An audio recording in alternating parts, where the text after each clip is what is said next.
சக்தி கிடைத்த பிறகு அவன் தூங்கவில்லை. அந்த சக்தியை அவனை தூங்கவிடவில்லை. அவன் கையில் இருந்து கருப்பு நீல ஒளி மெதுவாக வெளிவருகிறது.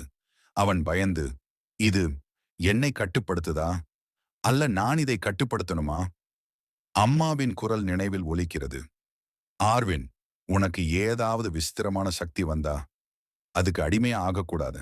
சின்ன வயசு ஆர்வின் ஓடிக்கொண்டிருக்கிறான். ஒரு கருப்பு நிழல் அவனை கவனிக்கிறது. காட்டு எல்லை பகுதியில் ஒரு மனிதன் பயந்து ஓடுகிறான். அந்த கிரீச்சர் கத்துகிறது.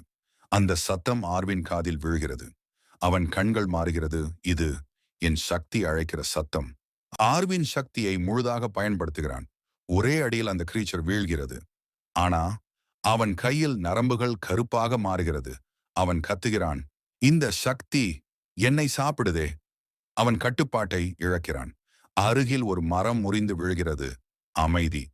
ஆர்வின் மண்ணில் மண்டியிட்டு உட்கார்கிறான். நான் ஹீரோ ஆக வரல, ஆனா நான் மான்ஸ்டர் ஆகிடுவேனா? அவன் கண்ணீரில் சக்தி மங்குகி தூரத்தில் ஒரு உயரமான மலையின் மேல் ஒரு மனிதன் நின்று கொண்டிருக்கிறான்.